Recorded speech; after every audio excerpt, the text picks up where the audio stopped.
میرے آفس میں لڑکوں سے زیادہ لڑکیاں جاب کرتی تھیں۔ سب لڑکیاں بہت ہی خوبصورت اور جوان تھیں۔ میں سارا دن ان کو دیکھتا رہتا، مگر کبھی کسی سے دل کی بات نہیں کی تھی۔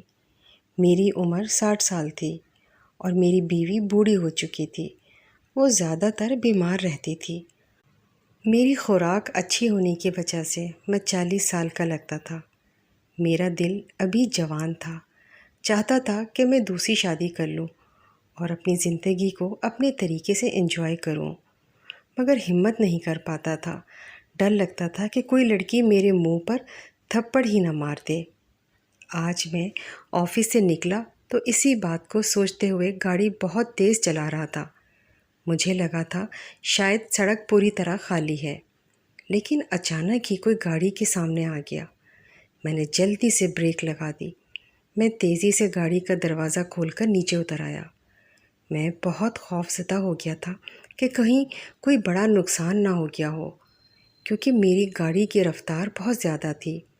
جیسے ہی میں نے قریب جا کر دیکھا تو گلابی رنگ کے جوڑے میں ایک گوری چٹی اور کم عمر لڑکی سڑک پر پڑی ہوئی تھی۔ میری نظر اس کے چہرے پر پڑی تو میں پلک جھپکنا ہی بھول گیا تھا۔ ایسا لگ رہا تھا جیسے آسمان سے چاند زمین پر آ گیا ہو۔ وہ 17-18 سال کی لڑکی میری جانب دیکھ رہی تھی۔ کچھ دیر تک تو میں اس کے چہرے کو ہی دیکھتا رہا، اور جب کچھ ہوش آیا تو میں نے فوراً سے پوچھا کہ آپ کو کہیں زیادہ چوٹ تو نہیں آئی ہے؟ اس نے دھیرے سے انکار میں سر ہلایا اور اٹھنے کی کوشش کرنے لگی۔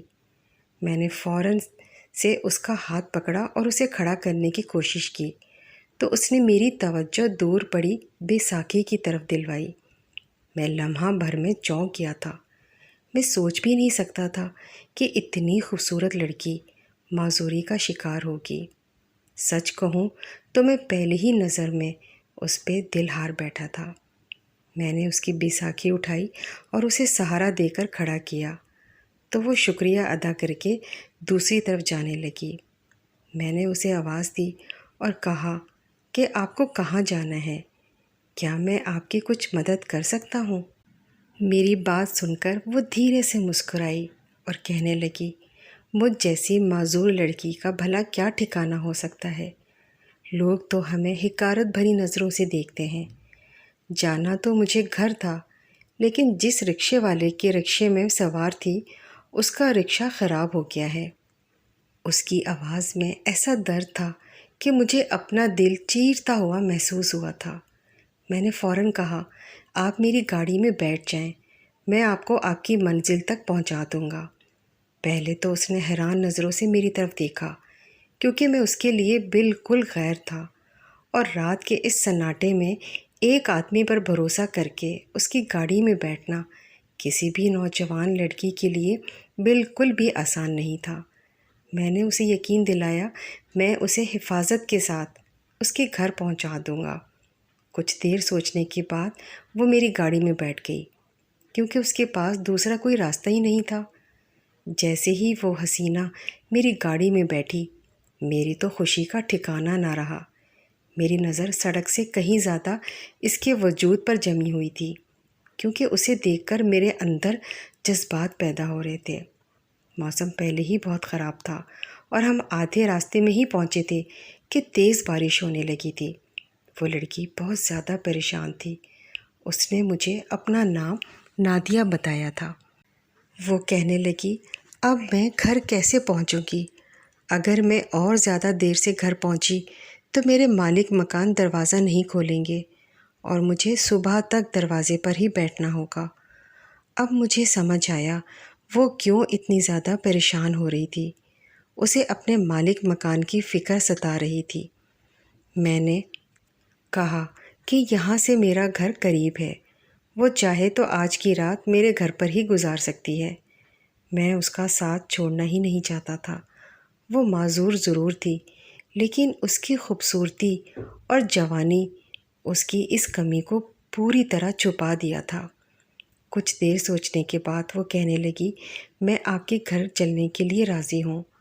آپ کے گھر تو کوئی عورت موجود ہوگی نا؟ ہاں، میری بیوی گھر پر موجود ہے۔ یہ سن کے تو وہ بالکل ہی مطمئن ہو گئی اور میں اسے اپنے بڑے سے بنگلے میں لے آیا۔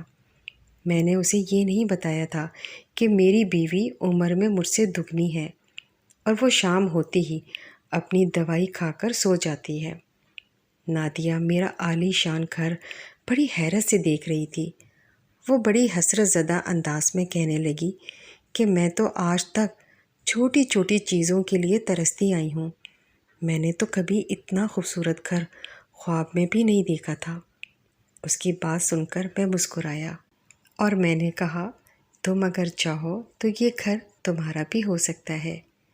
میری بات سن کر وہ ایک دم سے رک گئی تھی اور پلٹ کر میری شکل دیکھنے لگی تھی۔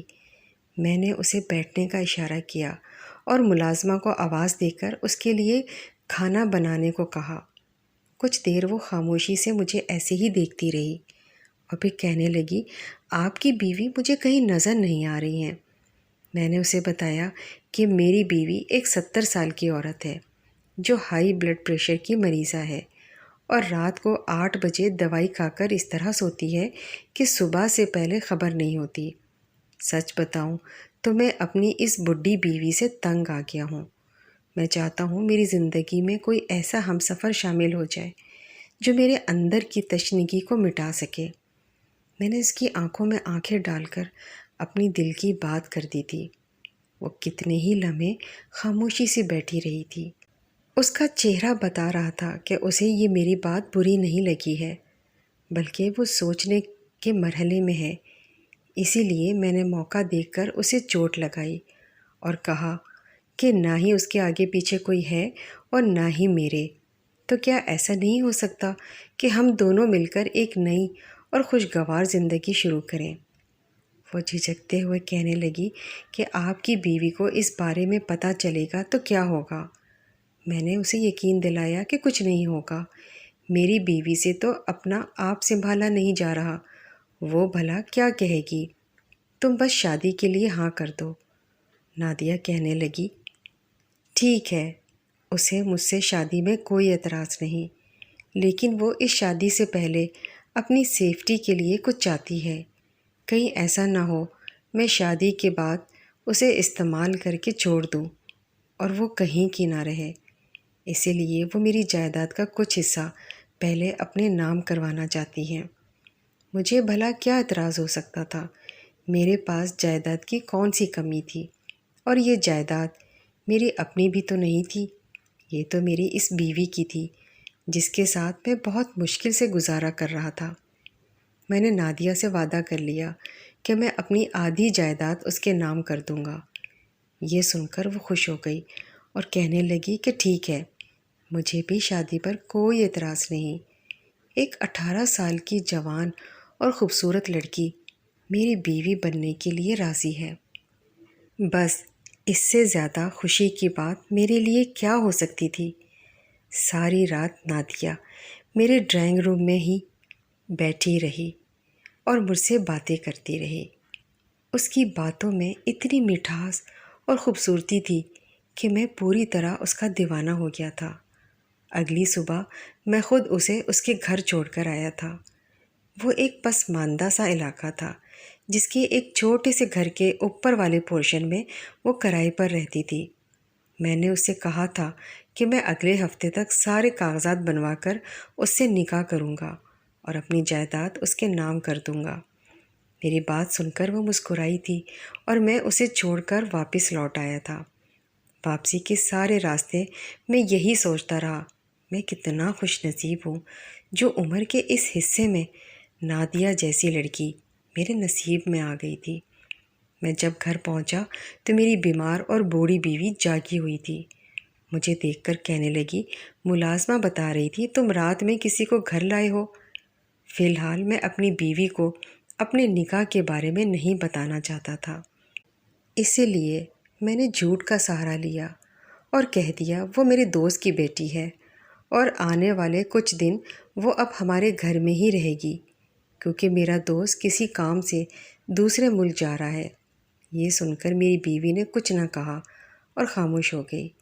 میں نے سکون کا سانس لیا کیونکہ اب میں نادیہ کو نکاح کر کے اس گھر میں لے کر بھی آ جاتا تو میری بیوی کو کوئی اعتراض نہ ہوتا۔ یہ 1 ہفتے میں نے انگاروں پر گزارا تھا۔ نادیہ سے ملن کا تصور ہی اتنا خوبصورت تھا کہ میری راتوں کی نیندیں اڑ گئی تھیں، اور پورے 1 ہفتے بعد میں نے اس کے نام اپنی آدھی جائیداد کر دی اور اسے اپنے گھر لے آیا تھا۔ میں نے نکاح کے لیے مولوی صاحب کو بھی بلا لیا تھا۔ میری بیوی ہمیشہ کی طرح دوائی کھا کر سو چکی تھی۔ آج نادیہ کچھ گھبرائی ہوئی تھی۔ جب مولوی صاحب ہمارا نکاح پڑھانے لگے تو نادیہ نے انہیں روک دیا اور مجھے کہا کہ وہ تنہائی میں مجھے کچھ دکھانا چاہتی ہے۔ میں اسے ایک اور کمرے میں لے گیا۔ وہاں پہنچ کر اس نے کچھ دیر میری طرف دیکھا اور پھر اپنے بازو سے کپڑا ہٹا دیا۔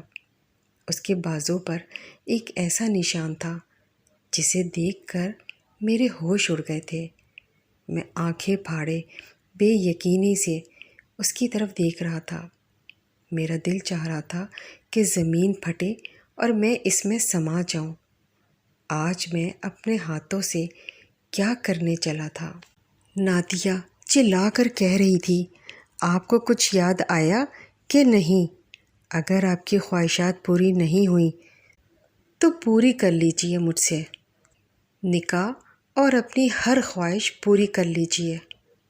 نادیہ کی یہ بات سن کر ماضی چند ہی لمحوں میں میری آنکھوں کے سامنے گھوم گیا تھا، جن لمحوں کو میں اپنی زندگی سے پوری طرح فراموش کر بیٹھا تھا۔ وہ گزرے سال اچانک ہی میری آنکھوں کے سامنے آ گیا تھا، جو کہ کسی فلم کی طرح چلنے لگا تھا۔ میرا نام وحید ہے اور میں لاہور کے ایک چھوٹے سے علاقے کا رہنے والا تھا۔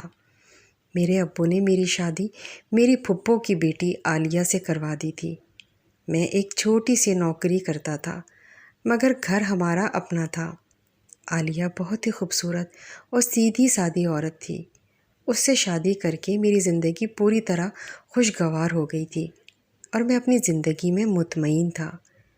لیکن پھر خدا نے ہم پر ایسی آزمائش ڈالی کہ میں اس آزمائش میں پوری طرح ناکام ہو گیا۔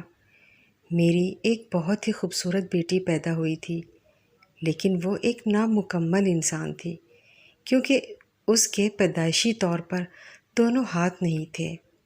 میں اور میری بیوی اپنی بیٹی کی یہ معذوری دیکھ کر پوری طرح ٹوٹ گئے تھے، اور پھر عالیہ نے ہمت کی اور اپنی بیٹی کا بازو بن گئی۔ لیکن ایک نامکمل بچے کو پالنا بالکل بھی آسان نہیں ہوتا۔ ہم دونوں میاں بیوی نے اسے خدا کا فیصلہ سمجھا اور قبول کر لیا۔ میں اپنی بیٹی زارا کے ساتھ اس طرح سے محبت نہیں کر پایا تھا جیسے ایک باپ کو اپنی بیٹی سے ہوتی ہے۔ اس کی معذوری کی وجہ سے ہم دونوں کے درمیان دوریاں آ گئی تھیں۔ وہ مجھے دیکھ کر کنکاریاں بھری آوازیں نکالتی اور میں اسے نظر انداز کر دیتا۔ عالیہ بھی اس بات کو محسوس کرنے لگی تھی، لیکن مجھے کسی کے بھی جذبات کی پرواہ نہیں تھی۔ کبھی کبھی تو میں عالیہ کو ہی اس کا ذمہ دار قرار دیتا کہ نہ جانے اس نے دوران حمل ایسا کیا کیا ہے کہ ہمیں ایک معذور بچی ملی۔ دن جیسے تیسے گزر رہے تھے اور پھر پورے 6 مہینے بعد ہمیں پتہ چلا کہ عالیہ دوبارہ امید سے ہے۔ یہ سن کر میں بہت خوش ہوا، لیکن عالیہ پریشان رہنے لگی۔ اسے زارا کی فکر تھی کہ وہ ابھی چھوٹی ہے اور معذور ہے۔ دوسرے بچے کی پیدائش پر وہ اسے مکمل توجہ نہیں دے پائے گی۔ پھر ہمارے گھر دوسرے بچے کی پیدائش ہوئی، لیکن ہماری آزمائش کا سلسلہ ختم نہیں ہوا تھا۔ ہمارا دوسرا بچہ بھی اپنے پیروں سے معذور تھا، اور دوسرے بچے کو معذور دیکھ کر تو میری حالت ہی خراب ہو گئی تھی۔ عالیہ وہ بیچاری تو پہلے ہی زارا کی ذمہ داریوں سے ہلکان ہو چکی تھی، اب اسے دوسرے بچے کو بھی اسی طرح پالنا تھا۔ لیکن اس نے ماں ہونے کے ناطے اپنی ہمت جمع کر رکھی تھی، اور وہ اکیلے ہی ان دونوں معذور بچوں کا بوجھ اٹھا رہی تھی۔ میں تو ان دونوں کی طرف نظر بھر کر بھی نہیں دیکھتا تھا، اور اسی طرح ہمارے گھر تیسرے اور چوتھے بچے کی پیدائش بھی ہو گئی۔ 2 بیٹے اور 2 بیٹیاں تھیں، لیکن چاروں کے چاروں ہی معصوم تھے اور میں 4 معذور بچوں کا بوجھ نہیں اٹھانا چاہتا تھا۔ آئے دن میرے اور عالیہ کے درمیان جھگڑے ہونے لگے تھے۔ ان چاروں بچوں کی وجہ سے میرے اور عالیہ کے درمیان بہت دوریاں آ گئی تھیں۔ ہمارے 2 بچے ہاتھوں سے معذور تھے تو 2 پیروں سے معذور تھے۔ ہمارے لیے گھر سے نکلنا بھی بہت مشکل تھا۔ میں نے اور عالیہ نے زندگی کے 7 سال اسی طرح گزار دیے، اور پھر جب مجھے لگا کہ عالیہ بچوں میں اس قدر مصروف ہو گئی ہے کہ نہ ہی وہ میری خواہشات پوری کر سکتی ہے اور نہ ہی میں ان بچوں کا بوجھ اٹھانا چاہتا ہوں، تو میں نے ایک جھوٹا کھیل رچایا۔ عالیہ سے کہا کہ مجھے دوسرے شہر کسی دفتری کام کے سلسلے میں جانا ہے۔ یہ کہہ کر میں دوسرے شہر چلا آیا اور پھر وہ کیا جو نہیں کرنا چاہیے تھا۔ اپنے دوست کے ہاتھوں اپنی جھوٹی موت کا پیغام اپنے گھر کو پہنچا دیا اور ہمیشہ کے لیے ان سے جان چھڑا لی۔ میں نے اپنی شناخت چھپائی اور دوسرے شہر میں ایک نئی زندگی شروع کر لی۔ مجھے اپنے دوست کے توسط سے نوکری بھی مل گئی، اور پھر وہاں موجود میرے آفس کی باس جو ایک بیوہ عورت تھی، اس کا دل مجھ پر آ گیا۔ وہ عمر میں مجھ سے زیادہ تھی، لیکن وہ عالیہ جیسی خوبصورت نہیں تھی، پر اس کے پاس موجود دولت اس کی ہر خامی پر بھاری تھی۔ میں نے اپنی باس سے شادی کر لی اور وہ دوبارہ پلٹ کر کبھی اپنے بیوی بچوں کی جانب نہیں دیکھا۔ میں نہیں جانتا تھا میری موت کی خبر ان پر کس طرح بجلی بن کر گری ہوگی، اور عالیہ نے ان 4 معذور بچوں کے ساتھ آگے کی زندگی کیسے گزاری ہوگی۔ میں خود غرض ہو کر ایک خوبصورت زندگی میں مگن ہو گیا تھا، لیکن وقت کے ساتھ ساتھ جب میری بیوی بوڑھی ہونے لگی تو مجھے احساس ہوا کہ وہ میری خواہشات پوری کرنے کے قابل نہیں رہی ہے۔ پھر جب میری ملاقات نادیہ سے ہوئی تو میں نے بنا سوچے سمجھے اسے شادی کے لیے پرپوز کر دیا، کیونکہ وہ بہت ہی خوبصورت اور جوان تھی۔ وہ معذور تھی، لیکن میرے پاس اتنا پیسہ تھا کہ میں اس کی معذوری کا علاج کروا سکتا تھا۔ اگر میں اسے ایک نقلی ٹانگ بھی دلوا سکتا تھا تو وہ پوری طرح خوبصورت اور مکمل ہو جاتی۔ یہی سوچ کر میں نے اپنی آدھی جائیداد اس کے نام کی اور اسے نکاح کرنے چلا تھا، مگر ابھی تک ہمارا نکاح ہوا نہیں تھا۔ لیکن اس رات جب اس نے اپنے بازو سے کپڑا ہٹا کر مجھے وہ نشان دکھایا تو مجھے سب یاد آ گیا۔ یہ نشان میری ایک بیٹی کے بازو پر بھی تھا، اور نادیہ میری بیٹی ہی تھی۔ ایک پل کے لیے تو میرا دل کیا کہ میں پستول اٹھا کر خود کو گولی مار دوں۔ نادیہ نے مجھے جھنجھوڑ کر رکھ دیا تھا۔ میں تو اس سے آنکھیں بھی نہیں ملا پا رہا تھا۔ میری آنکھوں میں آنسو ہی آنسو تھے اور میں اپنی بیٹی سے معافی مانگ رہا تھا۔ نادیہ کہنے لگی، آپ نے تو اس وقت ہمیں بے آسرا چھوڑ دیا تھا جب ہم کسی قابل بھی نہیں تھے۔ نادیہ کی بات سن کر میرے سر پر آسمان گر پڑا۔ وہ میرے تیسرے نمبر کی بیٹی تھی، اور مجھے تو نہ ہی اس کا نام یاد تھا اور نہ ہی چہرہ۔ اسی وجہ سے میں نے اتنا بڑا دھوکہ کھایا تھا۔ میں نے اسے کہا کہ تم نے یہ کیا کیا ہے؟ اگر تم میری بیٹی ہو تو مجھ سے نکاح کیوں کرنے چلی تھی؟ میری بات سن کر اس کی آنکھوں میں آنسو آنے لگے اور وہ روتے ہوئے کہنے لگی، اسے صرف اور صرف میری محبت اور شفقت چاہیے تھی، اور یہ قدم اٹھا کر وہ مجھے احساس دلوانا چاہتی تھی۔ اگر وہ یہ قدم نہ اٹھاتی تو مجھے زندگی بھر کبھی احساس نہ ہوتا۔ میری جدائی میں ان لوگوں نے ایک ایک پل مشکل سے گزارا تھا، کیونکہ زندگی کے اتنے سال نادیہ نے اور اس کی بہن بھائیوں نے بہت تکلیف میں کاٹے ہیں۔ عالیہ نے بہت مشکل سے انہیں پال پوس کر بڑا کیا ہے، لیکن ان کی تعلیم و تربیت میں کوئی کسر نہیں چھوڑی۔ اسے اس شہر میں اسکالرشپ پر داخلہ بھی ملا ہے اور وہ یہاں تعلیم حاصل کرنے کے لیے آئی ہوئی ہے۔ میری گاڑی کے سامنے تو وہ اتفاقاً آئی تھی، لیکن میری ایک تصویر اس کے پاس تھی، اس وجہ سے وہ مجھے پہچان گئی تھی، اور پھر اس کے بعد میرے قریب آنے کے لیے، وہ مجھے احساس دلانے کے لیے اس نے یہ سب کیا تھا۔ وہ روتے ہوئے کہہ رہی تھی کہ وہ میری کمی کو بہت محسوس کرتی آئی ہے اور اب میرا ساتھ چاہتی ہے۔ وہ محسوس کر رہی تھی، اور یہ سن کر میں حیران رہ گیا کہ عالیہ نے میرے بغیر چاروں بچوں کی نہ صرف اچھی پرورش کی تھی بلکہ انہیں پڑھایا لکھایا بھی تھا۔ اتنے سالوں بعد اپنی بیٹی کو اس طرح اپنی آنکھوں کے سامنے ایک کامیاب زندگی گزارتا دیکھ کر میں شرمندگی کا شکار ہو گیا تھا۔ جن بچوں کو میں نے بوجھ سمجھ کر پھینک دیا تھا، عالیہ نے ان بچوں کو معاشرے کا ایک قابل فرد بنا دیا تھا۔ میرے چاروں بچے ہی بہت لائق اور قابل ہو گئے تھے، اور میں عمر کے اس حصے میں ایک بوڑھی عورت اور بے اولادی کے ساتھ زندگی گزار رہا تھا۔ میری دوسری بیوی سے میری کوئی اولاد نہیں تھی، اور میں تو آج بھی اپنی خواہشات کے پیچھے ہی بھاگ رہا تھا۔ میرے لیے تو یہ سب ڈوب مرنے کا مقام تھا۔ میری بیٹی نے میری آنکھیں کھول دی تھیں۔ اب میں عالیہ سے معافی مانگنا چاہتا تھا۔ میں اپنے چاروں بچوں کو سینے سے لگانا چاہتا تھا، لیکن میرے اندر اتنی ہمت نہ تھی کہ میں ان کا سامنا کر سکتا۔ میری بیٹی نادیہ میرے سینے سے لگ گئی اور کہنے لگی، اب ہمیں خود سے جدا نہ کریں۔ آپ نے جو کچھ بھی کیا وہ سب ماضی بن گیا ہے، اور ہم میں سے کوئی بھی ماضی کو نہیں دہرانا چاہتا۔ ہمیں آپ کی شفقت کی ضرورت ہے۔ نادیہ کے سارے ہی میں عالیہ تک چلا گیا تھا، اور اس نے مجھے اولاد کے خاطر معاف کر دیا، ورنہ میں معافی کے قابل نہیں تھا۔ میں نے جو کچھ کیا تھا وہ بہت غلط تھا، لیکن عالیہ نے جس طرح میرے بچوں کو پالا تھا، مجھے احساس ہوا تھا کہ میں نے ہیرے کو چھوڑ کر مٹی کا سودا کیا تھا۔